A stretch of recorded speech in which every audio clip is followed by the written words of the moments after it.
Welcome, friends, to Magic Matters, where all the magic matters. It does. We are here in the Morocco Pavilion, and we are having a great time because where's your microphone? we are having a great time because we are here celebrating the Festival of Flowers together. We are making a video and having a great time and trying flan and everything else. And we're so glad that you have joined us today for this episode of Magic Matters. My name is Deni. I'm Erica. And we are so glad that you're here today. You have landed yourself in a very safe space for all things theme park fandom. And we're glad that you're here. We need to do a shout out right off the top. Yep, we're going to give a big shout out to Lightstrong Media, our producer, obviously. Thank you. Where is she? Is at she... work. Oh, I know. If only she could be here with us today. She leaves the talent by themselves. She said she makes questionable decisions. She texted me today and said, "Make me proud." No pressure. No pressure. We will. Like, okay. We always do, don't we? Right. Yeah. But big shout out to her. She really is the reason why this thing happens. Because we just come and we drink the coffee, we talk the talk, but she edits everything. So yeah, big shout out to her on that one. Yeah, for sure. If you're not already doing so, please consider following us on social at Magic Matters Pod. Subscribe here. Throw us a like already. I mean, you're going to enjoy this episode. Right. We promise. It's a guarantee from us to you. Go ahead and hit like, subscribe, share with friends, all the things. Instagram, all the things. Follow us, please. At Magic Matters Pod. Yay! Baby. So here we are today in this month of March. Yes. And we've got lots of things to talk about. Where would you like for us to start today, Erica? We are going to start with our check-in of our Disney moment. If you have one, do you have a Disney moment of your week? I do have a Disney moment of my week. And friend, it is right now. It is today. We are having the best morning. We have started, friends, we have been doing these festivals for just over a year now, and we're finally getting into a rhythm of the way that we like to cover a festival. And it feels so good. We were in here nice and early, got started early, and the weather is divine today. It's beautiful. And what's funny is that this festival last year was the festival that we did so poorly. Yes, we did. And it was the festival where we had to sit down and learn from. So bad. We didn't get coffee till the end. It was raining and we left our umbrellas in our car. It was just a mess of a time. One thing after the other. We were literally eating up until 5 p.m. Yeah, we were. It was bad. Crazy town. And I think the thing is that we got used to doing things in such a certain way. Yeah. But it's us. It's just us. And so we get to say how we're going to do it. Yeah. And so I think we have really started to find our rhythm and how we're going to do things. And yeah, we show up here early. We get here 10 in the morning. We make a plan. This whole week, all I've been doing is making a notes page of all the food that I want and sending it to Deni and letting her know, I'm so excited to eat. And I think every time we do this, we get more organized and we learn how to put our spin on it. The little Deni and Erica magic that we have, we put our spin on it and we just like to have a fun time. Yeah. And I think our videos just show that we have fun. And I think that's important. People who are coming to the festival need to know that they will have fun. Absolutely. Whoever that they bring with them or if they're coming by themselves. Absolutely. And I love these days. There's nothing better than being in the parks with a friend. And I'm just having so much fun today. So and it's only 11 something. We're doing great, right? Let's go. Let's go. 12:20. Amazing. We're still doing great. What about you? So other than today, my Disney moment is that I went last Saturday to Animal Kingdom and I saw the baby tiger. Oh my gosh, I saw your footage of that. So Bosco. Yeah, people call him a meatball. I don't know why. I don't know. I haven't paid attention to the lore of meatball. But tiger-colored meatball. Right. He's so cute. And he was so playful. And you would think that Taylor Swift is standing on the other side of the glass with the crowd that was surrounding that area. The poor cast member, the animal entertainment cast member, not animal entertainment, animal health and services. Yeah. The person who will tell you about the animal is standing against a wall like this, and it's And the other cast member on the side is like, hey, are you good? She's like, I'm fine. It literally has like an inch of space between her and the guests, but you would think it's Taylor Swift on the other side. No, just the baby tiger. But he's so playful and loves playing with his mom, and it's just so cute. When you do that, though, like, you're gonna have to pack your patience because you cannot shove through people, okay? You gotta wait until the people at the front leave to go to the back, and then you move forward. So you just have to wait a little bit. It does get frustrating for us on the shorter side because you can't see anything until you get to like row 2 of this crowd. But it was so worth it. I mean, safety is always going to be number one for Disney, so they are really going to try to mediate any situation that could cause someone to be harmed. Yeah. So they don't want everyone pressing up. It's not a Mona Lisa situation here. Like, that was crazy. At the Louvre, the Mona Lisa situation is nuts. They've tried to make it better, but still. So I love that for you.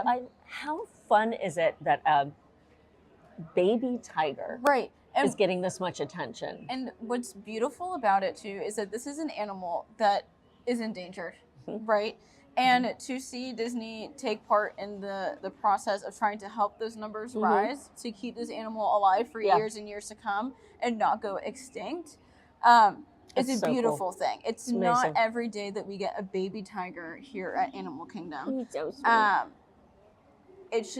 It's incredible. But what the cast member was saying to us was like, hey, he loves running up to the windows. You cannot acknowledge. You can't like clap for him. You can't wave at him. You can't acknowledge the fact that he's running up to you because they don't want him to get used to human interaction. Right? Okay. So this isn't a circus, not a zoo. Exactly. It goes back to the saying, not a zoo. Animal Kingdom is not a zoo. Their habitats are huge and full of enrichment. They don't want him to start thinking that reacting to people or people reacting to him is normal. Because let's be honest, the Maharaja Jungle Trek is never packed like that. People sprinkle through, they'll stop, they'll glance, but then they'll keep going. No one is ever stopping in a Taylor Swift-sized crowd for any animal in that trek. That's true. So they're reminding you, just don't really make any noticeable like emotions. Like don't react too big because we don't want him to start playing for performing. The people. He's not here for our enjoyment. Exactly. For our entertainment. But it was really nice to see him running around. He was very cute. I want to bring him home. I think my cats would have a great time with him. So Disney's going to have little tiger plushes here in very soon for us to be able. Mommy, I wanted to. Yeah, here you go, baby tiger. Very cute though. So that was my Disney moment. I love that. That day that I went, I recorded a Sprinkle of Magic. It's not out yet, guys. Well, maybe when this is up, it might be out. But in that Sprinkle of Magic, I go, Cementosaurus, I'm going to be so sad the day that you're gone. Next day, she's gone. Bless. They literally overnight took her down this week. That's so sad. And it was like the one thing I was holding on to of Dino Land USA. Gone. Well, you knew it was going to happen. I know, but I didn't think this soon. I was like, maybe later this year. I don't know. Nope, she's gone. I can't even imagine what it took to get that thing out of there. Right. How did you do it overnight? Did they set off dynamite? Boom. Right. What are we doing in the middle of the night? Crazy town. I know. Anyway, lovely Disney moments, guys. May she rest in peace. Right. Poor Cementosaurus. Now it's to move on what we're here for. As Deni mentioned, it is the month of March, and in March, it is Women's History Month. Yay! And this is a female-ran podcast, okay? You have the two of us, and then Life Strong Media, our producer, which is also her own female-ran business, okay? So we wanted to take a moment to highlight some influential women in the theme park world. Now, here's a fun fact, everybody. Magic Matters has started a cute little website, okay? It's nothing too crazy, but it's where we want to put news things that we can refer to when we do these videos or our news breaks. And right now for the month of March, the first week I did influential women in the theme park industry. And then we're going to do some that are influential like in the Disney animation sphere and things like that. And then we're going to touch on some Universal peeps as well throughout the month. I just think it's really important that we shine a light on that. And that's why we're here for this episode. We're going to talk about some influential women in the theme park industry that really have caught our attention. Some of these people you might have heard of and some maybe you've never heard of. But with this, we also want you to leave any influential women in the theme park industry that maybe have stuck out to you in the comments, because maybe we don't know those people and we'd love to learn more about them and hear about their work. So please share that with us in the comments. Even if they're not Disney specific, maybe Dollywood, Universal, or any like regional park, we want to hear it all because their magic matters, right? No matter what park they're working for, it doesn't matter. Yeah. We want to know their story because women make a difference every single day in this industry, whether it's huge theme parks or amusement parks or regional parks, they all make a difference. So we want to hear those from you guys as well. Do you want to start? Absolutely. It's when the story about Tiana's Bayou Adventure started to unfold for all of us, and Disney started to make their announcements about the coming of that attraction, they also, a little bit at a time, revealed the chapters of the story leading up to Tiana's Bayou Adventure. And so when Light Strong Media mentioned something about Women's History Month and we all started brainstorming or just messaging about it, I immediately went to that team, because that team behind Tiana's Bayou Adventure is made up of women. So, and right off the bat, Carmen Smith is the Senior Vice President and Executive Creative for all things diversity and inclusion with Walt Disney World. And Carmen Smith really led the charge behind Tiana's Bayou Adventure, coming to both Walt Disney World and Disneyland. Just the retheming, the attraction for the first Black Princess. And so it's so neat to realize that there are so many strong women, creative, strong women behind that attraction. And I kind of feel like I can feel that a little bit. There's not to say that men aren't paying attention to all the details, because obviously they are. I mean, look at what Walt Disney, did and created, and on and on and on. But so one of those other females behind Tiana's Bayou Adventure is Sharika Mahdi, who is the artist that you and I saw the artwork of at, if you haven't watched, go watch our Sprinkle of Magic from Port Orleans French Quarter Resort that we put out in time for Mardi Gras. So, but we found her artwork there. That artwork was originally done to inspire the Imagineers for Tiana's Bayou Adventure. And so she is one of those people that used the gifts she's been given to make magic for the Imagineers and also for us as guests, because now we can buy her artwork. We can see it on different merchandise. Yeah, it is. And she came up through a young adults, young artists program in New Orleans. I mean, the whole team went to New Orleans to Dookie Chase's restaurant and got to know Leah Chase. And now Leah Chase's cookbooks and accoutrement spices are all being sold in the Critter Outpost, the shop there. It's so cohesively, beautifully packaged together. Yeah. And all of that, I just want to say magic matters.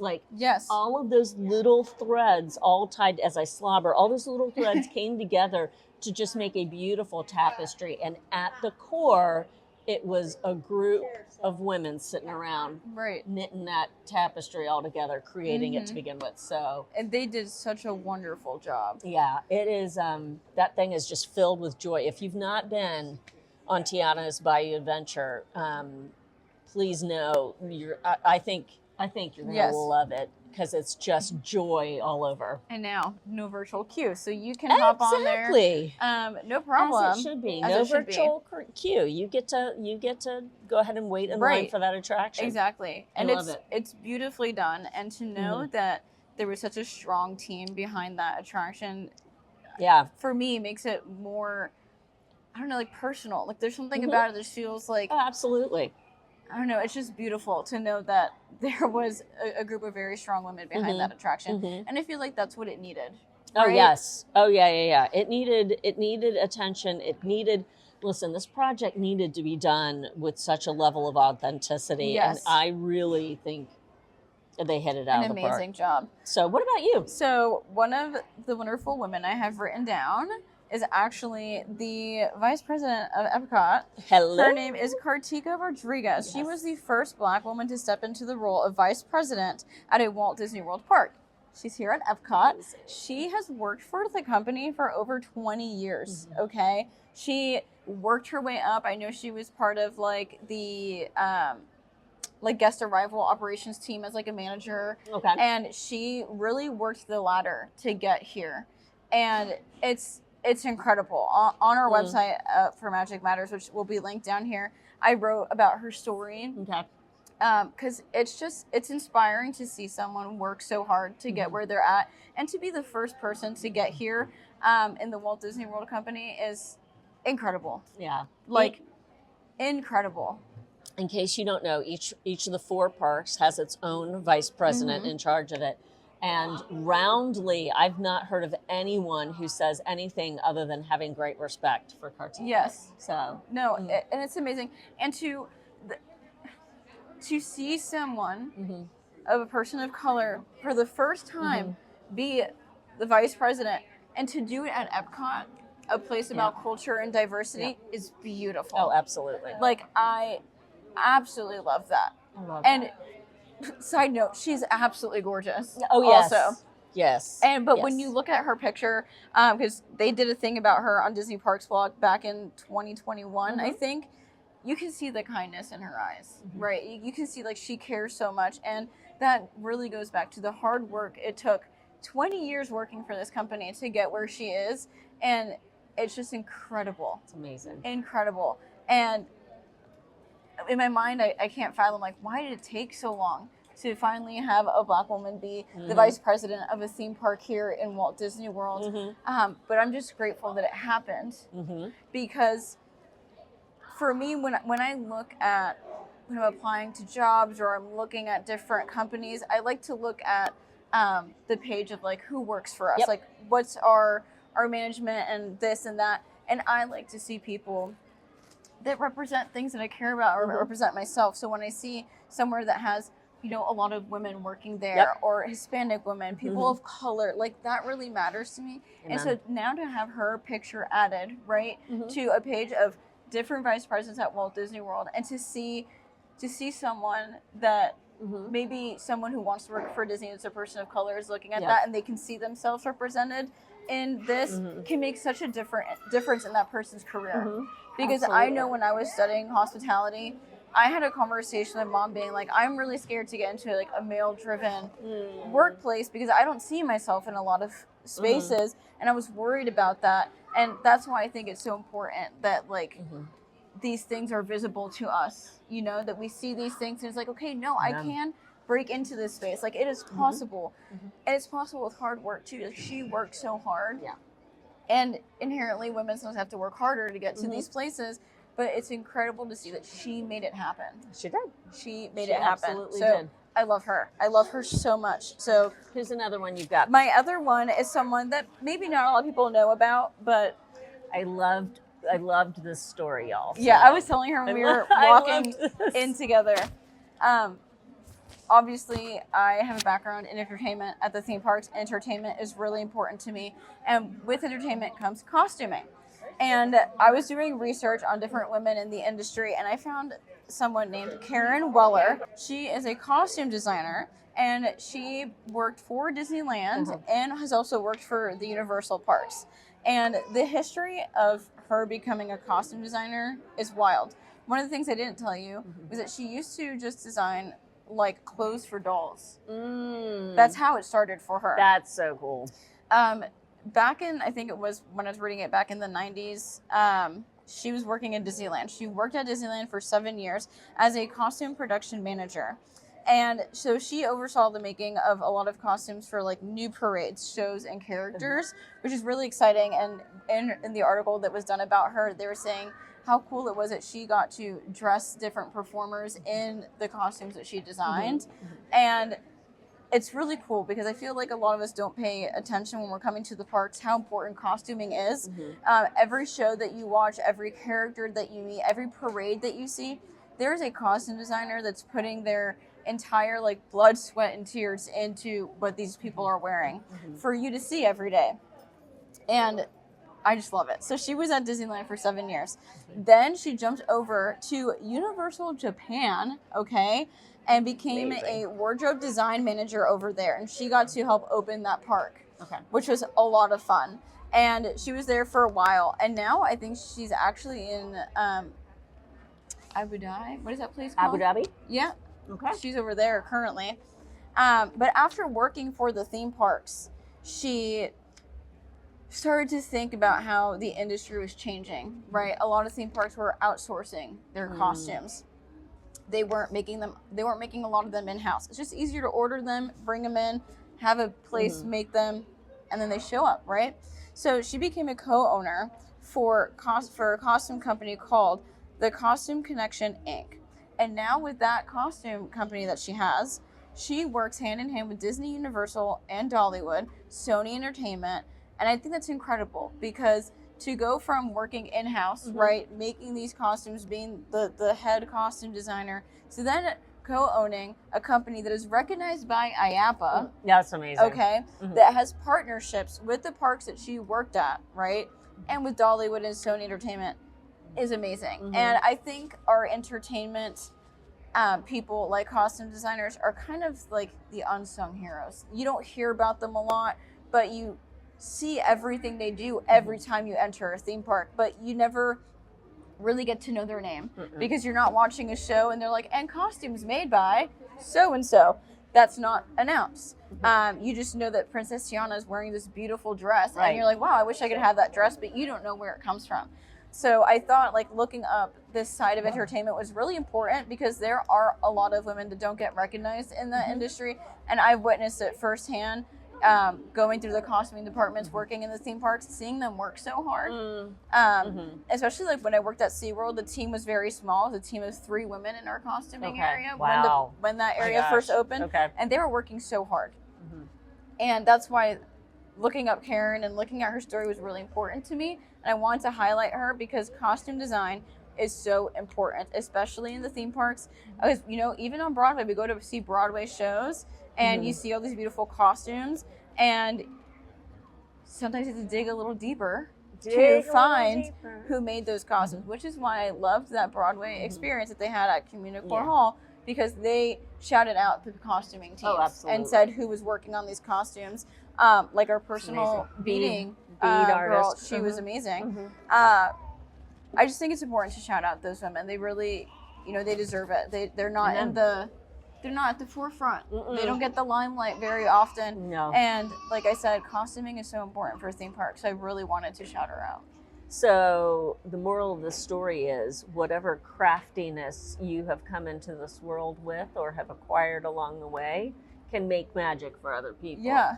Big time. And can have a profound impact on fandom at large. Yeah. So, you know, so shout out to all the female creators out there. We are so glad to get to discover you through looking into it, to discover you through our fandom, and just here on Magic Matters, you, our audience, you are filled with it. So virtual high five to you on that. That's awesome. I love that. So do you have any other women you'd like to shout out? It was the whole team. Like it's a team of 5 women who are behind the whole thing. From Charita. So Charita Carter was the one who led everything behind the scenes. So all of the scenic artwork, the production part of things. I want to find one other thing. Here's Carmen again.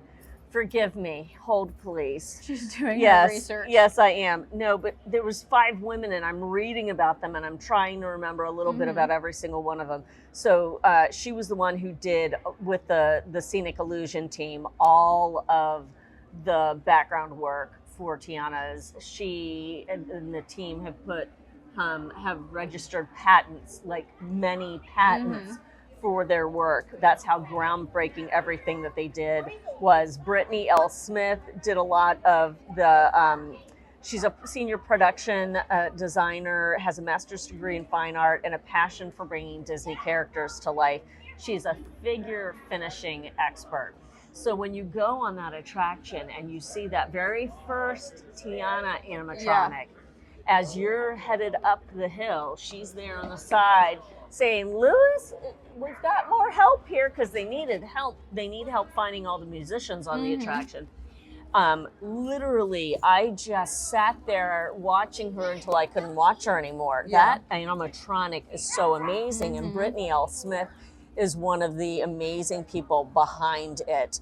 And then Malika Favorite is the one who brought in a lot of the inspiration of New Orleans into the attraction. So she drew inspiration from the murals adorning New Orleans historic buildings. So she says, when we were exploring how to introduce guests to the story of Tiana's Bayou Adventure as they prepared to embark on the attraction, maintaining the authenticity of Princess Tiana's experience as a young Black woman striving to achieve her dream, and the soulful backdrop of New Orleans was one of our highest priorities. So it's with that these 5 women came together to make that such an intentionally built and themed universe. Yeah, and you can feel how intentional it is when you step into this space. It's truly beautiful. I also think it wouldn't be right if you don't mention Mary Blair. Absolutely. Huge impact. I agree. On the Disney parks. And to have her artwork still in the Grand Canyon Concourse at Disney's Contemporary Resort is huge. Yes. I love standing there at the It's beautiful. foot of those panels. Yeah. And of course, you got to find the 5-legged goat at all times. So I definitely wanted to shout her out, because she's a big part of Disney as well. So absolutely, just had to shout her out real quick. That was wonderful. I love talking about strong women.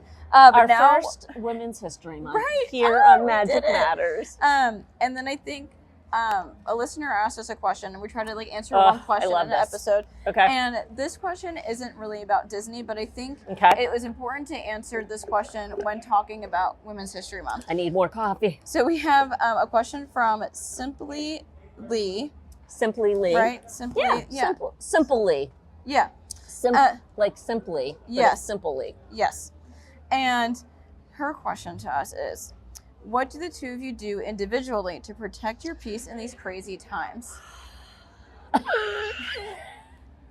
Oh, simply. Not the laugh. For me, as I kick the table. For me, it's trying to find a lot of moments of joy and pieces of serenity, whether that be my 30-minute walks that I take every day on my lunch break. As simple as reducing how soon I hear things about news. In the morning, everything leading up to my walk, I just listen to YouTube videos and fun podcasts, listen to YouTube beauty drama, stuff that's very lighthearted. I'll listen to Dance Moms podcasts. I'll go on my walk and take in nature. Once I get back to my desk after my walk and it's 1 o'clock, then I'll start listening to some of my news podcasts. I'll tune into some news, but I've been trying to make sure that's not the first thing I look at every day, to give myself some peace. So my walking and doing that, and then looking for little pieces of joy, like coming to the parks, hanging out with friends that are like-minded and make me feel safe. That's how I've been trying to protect myself. Yeah, those are all really good. Mine is very similar to yours. I'm selective about what I take in. So they'll say garbage in, garbage out, right? Like since the 70s. So that is 100% true. I don't take a lot of garbage in. So as far as if we're talking like externally, like looking at the political landscape or news, I don't watch a whole lot of news at all, if any. I don't turn on the news on the TV. No. What I take in is what I take in a fairly, I want to say, unbiased view of things from social media that I trust, that I know can be that way, or very. It's very truthful. I want to listen to the truth. I don't want to listen to rhetoric and lies and all that jazz. So I really try to be discriminating about what I take in as far as external politics in our world today, or just stuff like that. I can easily, if I take in too much of that, my brain immediately starts wrapping itself up. Like it's almost like anxiety and Inside Out too, where you just get so it's all messy, and I'm there in the middle of all of it, and in it's the middle all of the tornado whirling, and so I try not to take in a lot of that. But as far as things, because I've got a lot going on personally right now, if you follow me on social, you know, and so I try to do the same thing that you do. I like to use the phrase beauty hunter. I am on the hunt for things that bring beauty into my life, that celebrate things that I deem to be beautiful, or experiences that I deem to be beautiful. We're sitting across from flowers right now that are the most vibrant, hot pink, and they're just gorgeous. That's beauty. Focusing on the beautiful and the good and the lovely, rather than all the bad and the negative.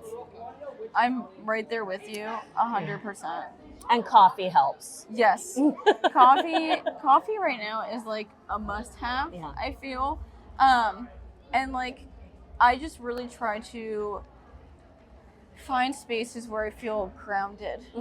And a lot of the time I do find myself in a theme park feeling the most grounded. And I'll say it, I use the theme parks, I've always used the theme parks as escapism. Yes, absolutely. And I tell my therapist the same thing. It's my escapism. 100%. Because sometimes I just need to be away from it all. Meaning whatever mental battles I'm fighting personally, whatever's happening externally, sometimes I just need to be away from it. My mom had a rule. That when we would come to Disney, because my mom is someone that watches the news every night. She's like on it, 10 p.m. news, she has to watch it. Wow, okay. And whenever I go to her house, I'm like, please keep that down. I can't take that. But when we come to Disney, she was like, no news. I love that. We're not doing any of news. it. And I've never been like a big like TV news girl. I look for podcasts that I feel like align with me, that have like, that are also like catty and petty and like make jokes, because I need to laugh. That's the thing I've been looking for. I've been looking for laughter. Me too. And me too. Laughter is one of the best medicines that you can have. The whole Saturday Night Live weekend, the Saturday Night Live 50th, was so perfectly timed, because it was from the concert to the 3-hour special that they did on Sunday night. It was laughter all the way through. It was remembering and joking, and some of those old characters that we have loved for years coming back. That was so perfectly timed. I need the same thing. I need to laugh. I need to have fun things. I watch YouTube, but it's all cruising YouTube. Like it's fun out there. I have this YouTuber that I love to watch. His name is Peter Mon, and he just covers like really dumb internet drama. That's like great. That's like literally like the dumbest stuff, but it makes me laugh. The way that he delivers it. I love that. And I need that. And like, same thing with Dance Moms podcast. I listen to, it's called Back to the Bar, but it's bar spelled like a ballet bar. Yeah. And it's two of the moms from Dance Moms. And they'll talk about how like, going through Dance Moms was traumatic, but then they give you like the backside of like what they were doing in these episodes. And like, it just makes you laugh the way that they were just trying to get through their lives of having like producers kind of like tell them what to do and how they'd be like, I'm not doing that. But it's just funny and like the way they talk is just funny, and so I try to find more of those things. Yeah. And this is not because Deni's my friend. I do love watching her videos. It gives me peace. Bless you.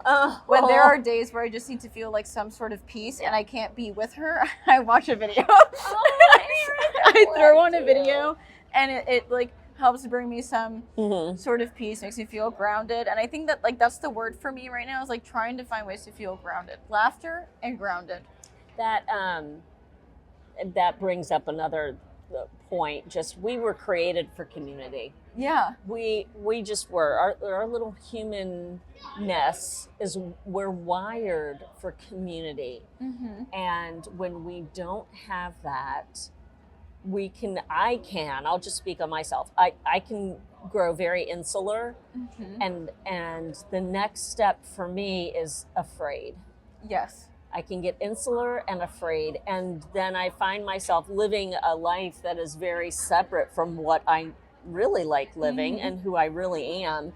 And I just thank you. I want to thank you. I want to thank Light Strong Media, especially both of you, especially because over these last last few weeks, it's been moments with you two that have pulled me out like It's been an open hand pulling me back to who I really am, and it really helps that community. Well, because like with each other. For me, I knew people might just be like, oh, they're only together to create content. Like, no, this is my friend. This is my friend, and I love my friend. Likewise. And I don't. It breaks my heart when I see you go that way, and that's why we try to pull you out of it. No, And it's like Brian texted me. He's like, "Thank you for being such a good friend to Deni." I said, "Always," because you were there for me for really bad things, and when I needed help. So I'm always going to be there for you, and I think that's really important in these times. Like, I've always craved community, and I feel like now, in my later 20s, I have started to find community with people, and I think community is really what we need, and that's why, like, as you are part of my community, and you are my family, so I will help you. Like, I will always be there for you.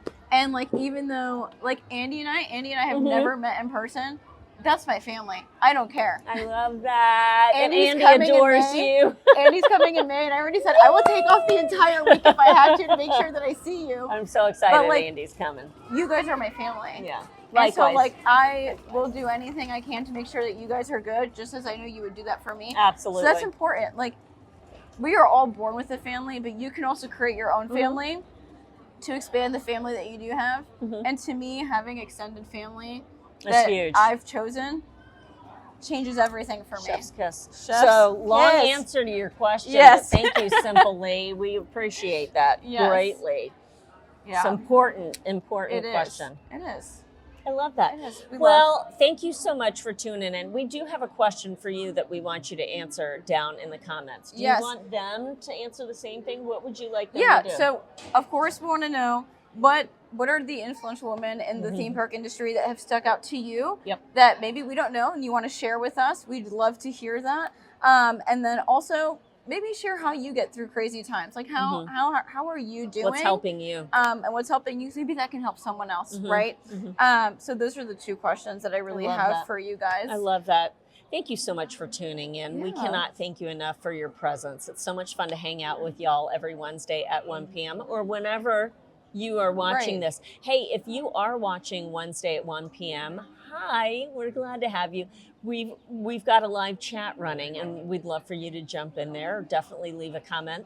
Again, like, subscribe, share. Super, super important. Hit that notification bell, and then enable YouTube notifications in your settings on your phone so that you'll get a heads up when we put up something new.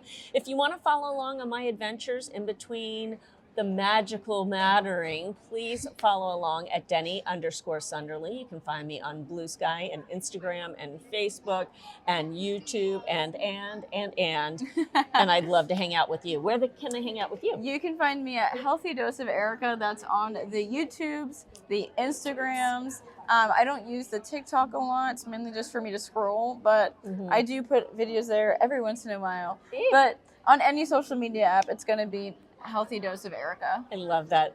And no matter what you need to do this week to remind yourself that you are magic and you bring magic to this world, go ahead and do it, friends. And always remember that magic matters.